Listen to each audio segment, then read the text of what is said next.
The dry Las Vegas air stung Elvis Presley's throat as he sat on a red Spanish sofa in the sitting room of his Backstage suite. The room was filled with the Memphis Mafia, his loyal group of friends and bodyguards who were chatting and laughing, but Elvis was lost in thought. He sipped from a bottle of 7-Up, trying to soothe his irritated throat.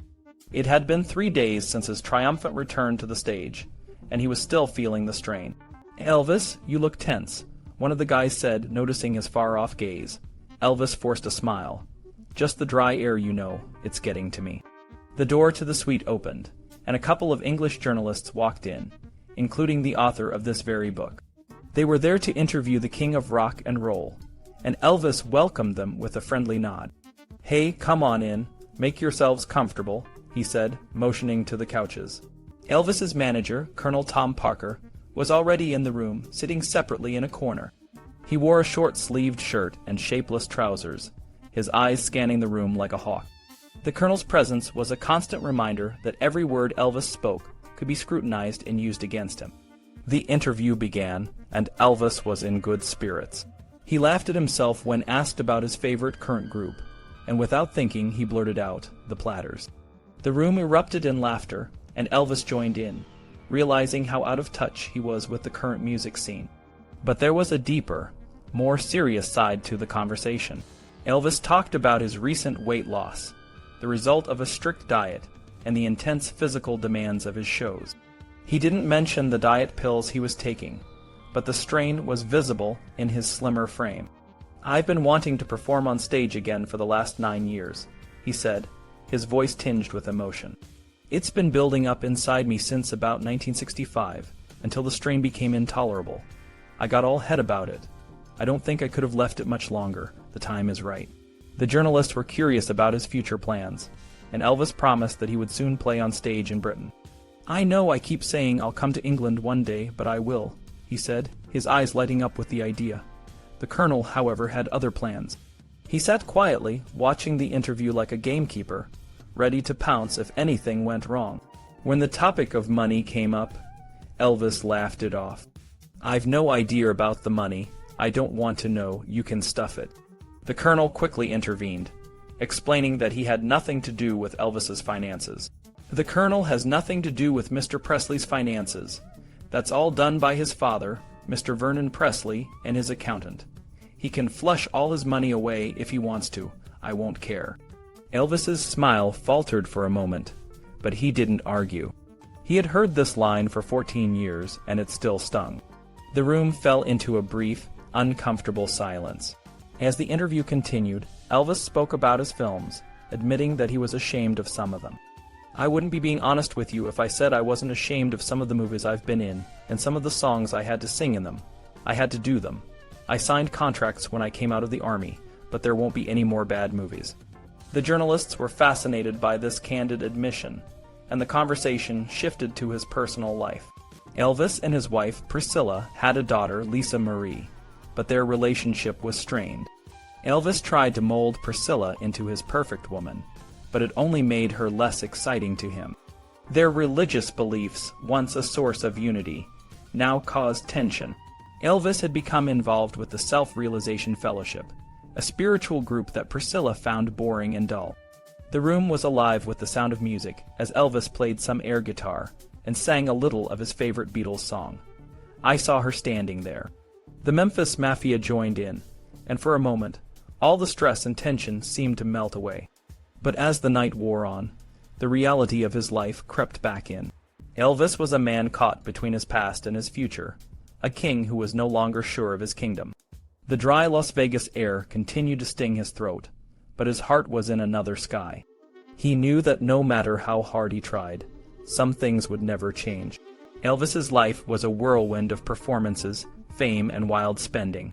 In 1970, he released a movie called Elvis, That's the Way It Is, which showed him in rehearsal and on stage in Las Vegas. The movie and its album were a hit, but they weren't the only things on Elvis's mind. Offstage, he was becoming more and more interested in uniforms and badges, especially those of police officers. He started collecting police badges from all over the country, and it became a bit of an obsession. He even got a gold deputy sheriff's badge from Houston, and another one from Shelby County, Tennessee, where he lived. Elvis's interest in badges was partly because he had always admired the police. He remembered how they protected him from overexcited fans when he was younger. But as the 1960s became more turbulent, with protests and social unrest, Elvis felt a growing sense of unease. He didn't agree with the hippie movement and the anti-war protests. He was a proud American and couldn't understand why some people were burning the American flag or calling the police pigs. He often invited police officers to his late-night movie screenings in Memphis, and he would chat with them about their work, which he found more exciting than his own life. Elvis's fascination with badges and authority led him to start collecting guns too. He had always owned guns, but after receiving anonymous threats, he became even more obsessed. He started carrying handguns on stage, and his friends got licenses to carry firearms as well. He spent thousands of dollars on guns and ammunition, and even turned a Tommy gun on a toilet in his bathroom because he didn't like it. Elvis's spending was getting out of control. He bought a new house in Los Angeles, a Mercedes limousine, and even a $10,000 gold and jeweled belt.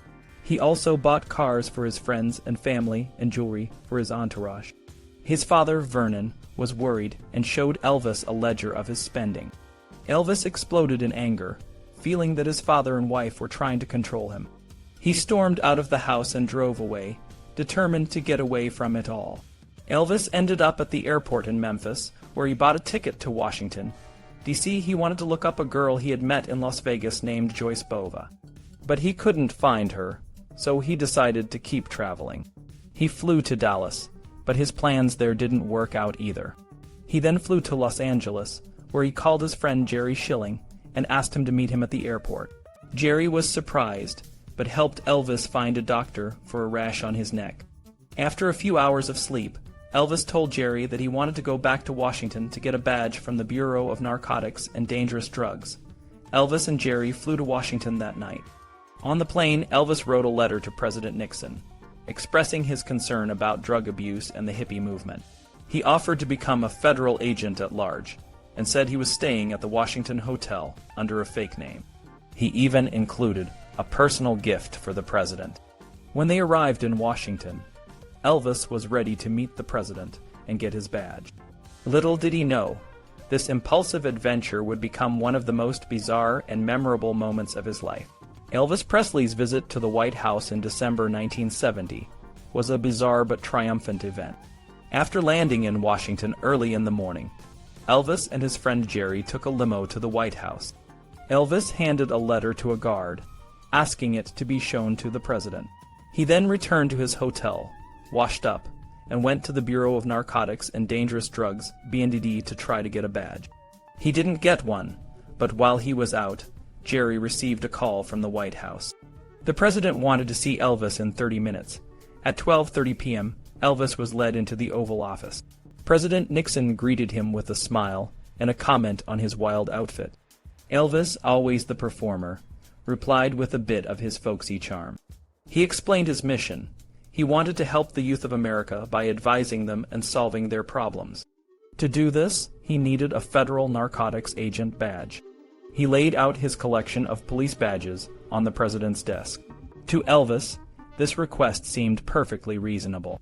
After a brief conversation, Nixon agreed and ordered that Elvis be given a BNDD badge. Overjoyed, Elvis put his arm around the president, tears in his eyes. He then asked if the president could meet his assistants, Jerry and Sonny. Nixon agreed, and they all received cufflinks with the presidential seal. Elvis also asked for pins for their wives, which Nixon provided. The encounter was totally unlikely and absurd, but it was a huge success for Elvis. That evening, he met up with Joyce Bova, a girl he had been hoping to see. When he got home to Memphis, he couldn't stop talking about his White House adventure, completely forgetting the argument with his family that had sparked the trip. By Christmas 1970, Elvis had reached a new peak in his career. He was honored by the president, his concerts were selling out, and he was selected as one of the nation's 10 outstanding young men of the year by the Jaycees.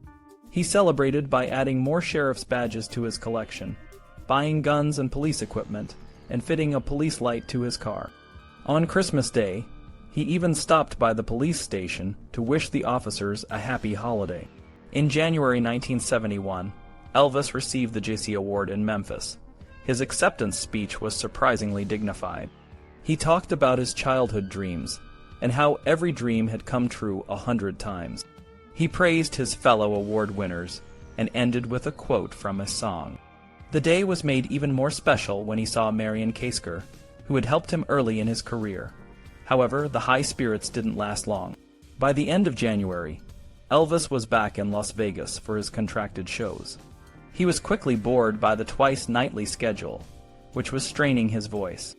After the shows, he was supposed to record in Nashville, but he had to stop after 3 hours because his eyes were stinging.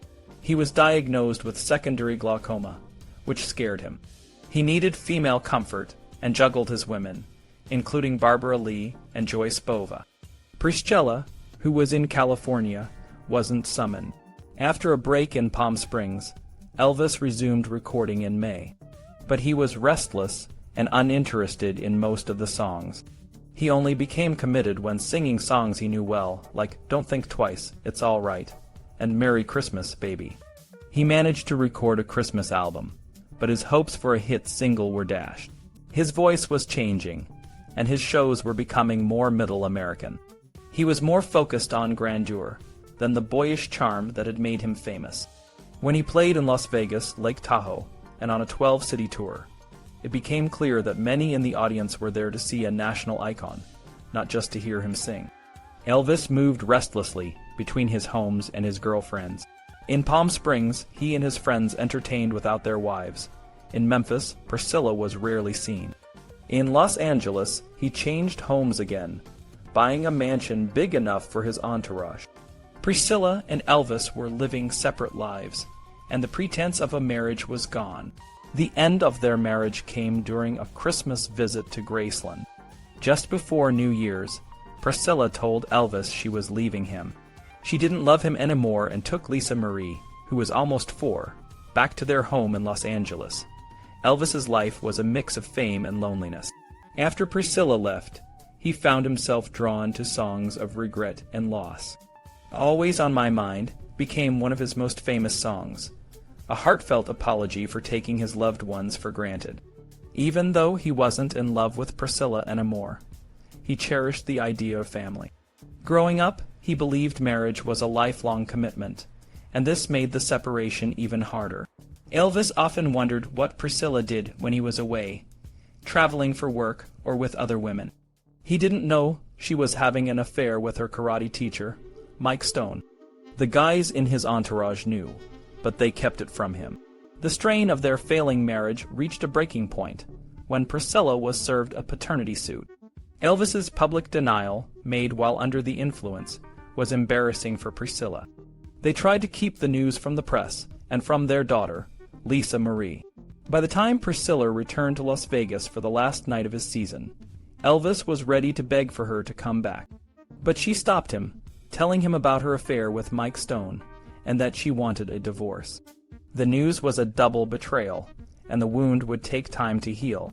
Despite his personal turmoil, Elvis's music career saw a resurgence. Burning Love became a big hit, and Always on My Mind was an international bestseller. Tom Parker, his manager, continued to capitalize on Elvis's fame by producing another documentary, Elvis on Tour. In the interviews for the film, Elvis revealed his disappointment with Hollywood.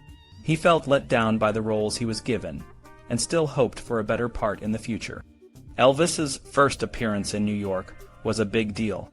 He was nervous about how the city would receive him, but the shows at Madison Square Garden were a huge success.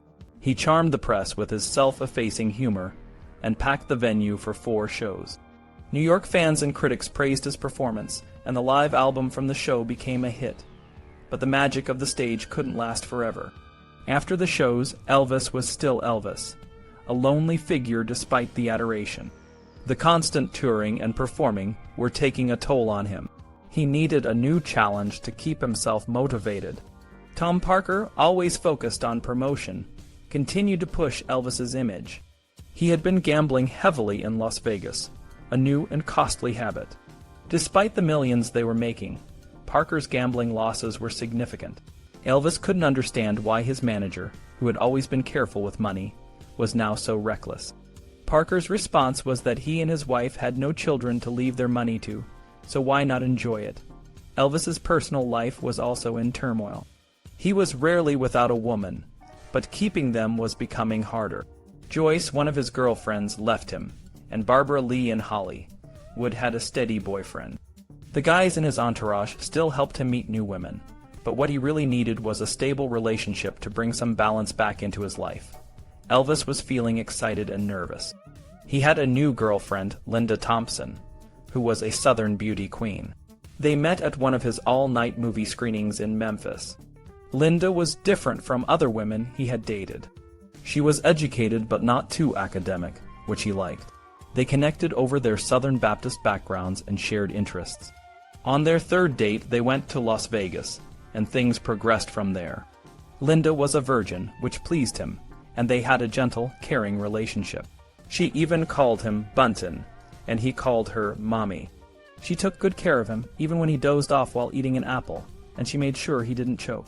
Elvis's new relationship with Linda and the upcoming satellite concert, Aloha from Hawaii, brought a fresh start. The concert was a huge deal, with an estimated 1.4 billion viewers around the world. It was a mix of his old hits and new songs, including American Trilogy, which emphasized his pride in being American. He worked hard to prepare, even going on a diet to look his best. The concert was a huge success, and the album and single from it became big hits. However, after the concert, Elvis's behavior became erratic. He took a Vitamin, an injection laced with amphetamines before the show, and then overdosed on medication afterward. He was so out of it the next day that Linda had to cancel their planned picnic. Despite the success, he was exhausted and struggling with his health. Just 2 weeks later, he was back performing in Las Vegas, where he faced more challenges. He missed several shows and had to leave the stage one night due to losing his voice. Doctors gave him stimulants before shows and sedatives afterward, which added to his stress. One night during his Las Vegas run, 4 young men jumped on stage. Elvis was terrified and lashed out, even kicking and swearing. He apologized to the audience, but revealed a violent side that shocked everyone. The incident reminded him of his ex-wife Priscilla's affair with Mike Stone, which added to his anxiety. Despite these setbacks, Elvis continued to perform, but the pressure was taking a toll on him. Elvis still called Priscilla often, especially at night when he couldn't sleep. But now, lying in his pajamas in his Hilton bedroom, he couldn't stop thinking about the pain Mike Stone was causing him. Linda watched and worried as Elvis brooded. The drugs he was taking were making him think there was only one solution. Mike Stone had to be killed. Elvis wanted his bodyguards to do it. He got out an M16 rifle and handed it to Sonny West, but Sonny refused and left the room. Elvis then turned to Red, who had been so loyal for so long. "The man has to go," Elvis insisted. "He's destroyed everything and hurt me so much, and nobody cares. Find someone to take care of him. He has no right to live." Linda was crying, scared. Red felt like he was being asked to be part of a murder. He froze, not knowing what to do. He tried to talk Elvis out of it, but the drugs made Elvis insist. In the end, Red decided to play for time and said he would try to find a hitman. Linda called a doctor to give Elvis a sedative. A few days later, Red gave Elvis the phone number of a hitman, but he never made the call. Mercifully, Elvis changed his mind. "Maybe that's a little heavy," he said. "Just leave it for now." Everyone breathed a sigh of relief. They realized that when Elvis was out of control, he could be dangerous. Despite all this, Elvis was still the handsome, beloved man with the golden voice. Most nights, he greeted other stars in his suite, and smiled as they told him how great he was. But when Muhammad Ali, the most famous sportsman in the world, visited, Elvis met his match. They exchanged gifts and jokes, but Ali saw the real problem in Elvis's life. "I felt sorry for him," Ali said later. "He didn't enjoy life. He stayed indoors all the time. I told him he should get out and see people. He said he couldn't because people mobbed him." Elvis, who had always wanted fame, was now its prisoner. In Memphis and California, he could handle it, but in Las Vegas and on tour, it was different. He felt trapped. Elvis started taking more and more prescription drugs, Quaaludes, Demerol, Valium, and more. He would study them in his physician's desk reference and get doctors to write prescriptions. Linda tried to stop him, but it was no use. Elvis insisted he wasn't hooked. The pills and injections weren't street drugs, they were legitimate treatments, but he was fooling himself. Vernon and Parker were worried and asked Elvis's lawyer to find out which doctors were prescribing the drugs. Even with this information, nothing was done. It was up to Elvis to stop, and he didn't want to. In the spring of 1973, Parker asked Elvis how he felt about selling the future royalties on all his earlier records to RCA for a one-time payment of $5,400,000. Elvis trusted Parker and signed the contract, giving up his rights to over 650 recordings, his lifetime's work. He thought it was a good deal, but it wasn't. After taxes and Parker's cut, Elvis would end up with only a fraction of the money. The deal benefited Parker, RCA, and those Parker owed money to, but not Elvis. Elvis didn't really like Parker anymore. They rarely visited each other's homes, and Parker never visited Elvis's suite in Vegas, but Elvis still trusted him. If Gladys had been alive, she might have advised him differently. In 1957, she had worried that Parker was working Elvis to death. Her words proved true. Elvis signed all contracts Parker put in front of him without questioning. But in July 1973, RCA became strict. They ordered Elvis back to the studio to make new albums and singles. He chose to record in Memphis at Stax, but the sessions were not happy. Feeling sick and fat, Elvis didn't show up on the first night.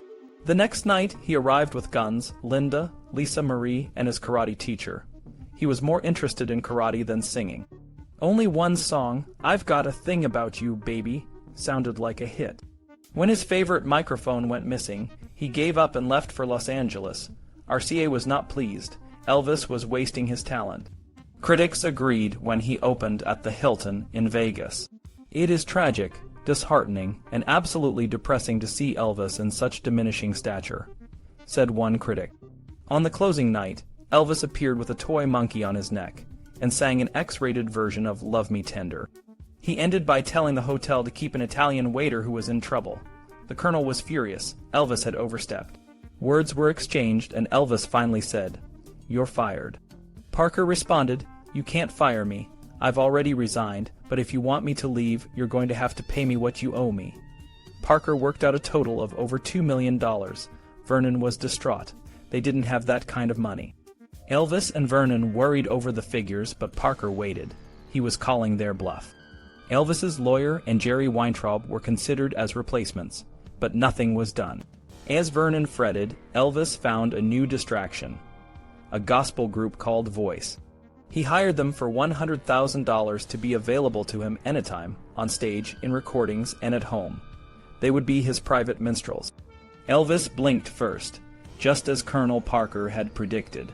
Elvis and his dad, Vernon, were both unsure about how to move forward, or where to find the $2 million they owed the colonel. They were scared of the unknown, and Elvis didn't want to lose the stability he had with the colonel, even if it meant going back to the way things were. Swallowing his pride, Elvis called the colonel. He told the guys that things would go back to the way they'd been. The opportunity for a fresh start with a new manager had passed. At that point, Elvis needed someone who could push him forward and help him overcome his struggles with drugs and depression.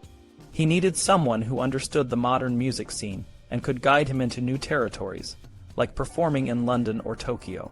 But the colonel was stuck in the past, focused on quick money and old ways of doing things. A new manager could have helped Elvis get healthier, find new songwriters, and produce better albums. They might have even laughed off the $2 million debt, suggesting that it could be quickly repaid with a small European tour. But that didn't happen. The colonel won, and Elvis returned to his old routine. Elvis tried to move on. He said goodbye to Linda for a few days and flew to his house in Palm Springs with some of his friends. An RCA mobile recording unit followed them. The plan was to record some new songs, but first, Elvis decided to have his friend Sean Nielsen get a hair transplant in the living room. After that, Elvis recorded a cover of "Are You Sincere?", an old Andy Williams hit. The song was a trip back to the past, and it became a country music hit, but the moment for change had passed. Not long after, Elvis had to deal with another issue, his divorce from Priscilla. Priscilla had initially accepted a modest settlement, but now she wanted more. With lawyers involved, she received a larger sum of money, including a cash payment and monthly alimony. The process was public, and Elvis hated the attention. He flew to Memphis and was admitted to the hospital for tests. Press was told he had breathing difficulties, but the real issue was his addiction to the painkiller Demerol and a bleeding ulcer. Elvis stayed in the hospital for 2 weeks, detoxing from the drugs. Linda stayed by his side. When he recovered, he apologized to everyone and promised to do better. For a while, his spirits lifted. He returned to the Stax Studios and had a great recording session, even producing hits like Promised Land and Loving Arms. But the good times didn't last. In January 1974, Elvis turned 39. The city of Memphis celebrated with a parade, but his health issues returned. He had an ingrown toenail and toothache, and he relied on dentists to write prescriptions for other drugs. He continued his grueling tour schedule, performing 45 shows in 5 weeks. The reviews were not good, and he was described as listless. Elvis's spending habits were out of control. He bought 9 Lincolns for his entourage, then switched them for Cadillacs the next day. He gave cars, clothes, and jewelry to the women in his life, even those he barely knew. He loved the joy on their faces when he handed them the keys to a new car, but his generosity had a dark side. He would casually push Linda aside for a new woman, and he even slept with Jerry Schilling's new girlfriend, despite their friendship. By July 1974, Elvis had lost interest in his concerts. He sang the same songs night after night, treating the shows as a way to make money. He was more interested in karate and spiritual books. He even considered making a karate movie, but it never happened. The only place where Elvis felt in control was at Graceland. He bought strange Polynesian furniture and turned his den into a jungle room with a waterfall. It was new and different, and that's what Elvis loved. During his August season in Las Vegas, Elvis's behavior became erratic. He would address the audience in long, rambling monologues, mocking other celebrities and sharing personal stories. One night he talked about his divorce and a girlfriend from the 50s. Another night, he discussed his liver biopsy and his drug problem. He got angry when someone in the audience accused him of being strung out. "Well, by God, I'll tell you something," he told the audience. "I have never been strung out in my life, except on music. If I find or hear of the individual that has said that about me, I'm gonna break your goddamn neck. You son of a bitch. That's dangerous. That's dangerous to myself, to my little daughter, to my father, to my friends, my doctor, to everybody, to my relationship with you up here on the stage. I will pull your goddamn tongue out by the roots." Then, remembering his audience, he said, "Thank you very much," and sang another song. Elvis Presley, the king of rock and roll, had always been someone who broke the mold. But as the years rolled on, the mold seemed to be closing in around him. In 1975, he celebrated his 40th birthday, a milestone that brought more sadness than joy. The man who had once been seen as a young rebel was now a figure of ridicule, described by the media as fat and 40. Elvis felt the weight of his age and the expectations of his fans, but more than that, he felt the crushing burden of his own demons. His health was failing, and his performances, once electrifying, were now marred by erratic behavior and frequent cancellations. Drugs had become a constant companion, a crutch that both fueled and sabotaged his performances. Despite the love and support of his family and friends, Elvis was spiraling, and it seemed as if no one could help him. One of the few bright spots in his life came when he was offered a role in a remake of the film A Star is Born, alongside Barbara Streisand, and the prospect of a strong, straight movie role excited him, a chance to reinvent himself and show the world that he was more than just a performer. But his manager, Colonel Parker, squashed the opportunity, fearing the role of a self-destructive star was too close to Elvis's own reality. This marked a turning point, and Elvis seemed to resign himself to the path he was on. Despite the warnings and suggestions from those around him to seek help, Elvis continued to spiral. He spent lavishly, buying planes, cars, and homes, as if material possessions could fill the void within him. His relationships were strained, and his behavior became increasingly erratic. He alienated those closest to him, including his girlfriend Linda, his backing singers, and even his own family. Yet, even in his darkest moments, Elvis's generosity and caring nature shone through. He still wanted to make a difference, as evidenced by his willingness to do a benefit concert for tornado victims. But the damage was done, and the man who had once been a beacon of hope and inspiration was now a shadow of his former self. Elvis Presley's story is a cautionary tale of the perils of fame, the dangers of addiction, and the struggle to maintain one's identity in the face of overwhelming pressure. His legacy remains a testament to his talent and the impact he had on the world, but his final years serve as a reminder of the importance of mental health, support, and the dangers of isolation.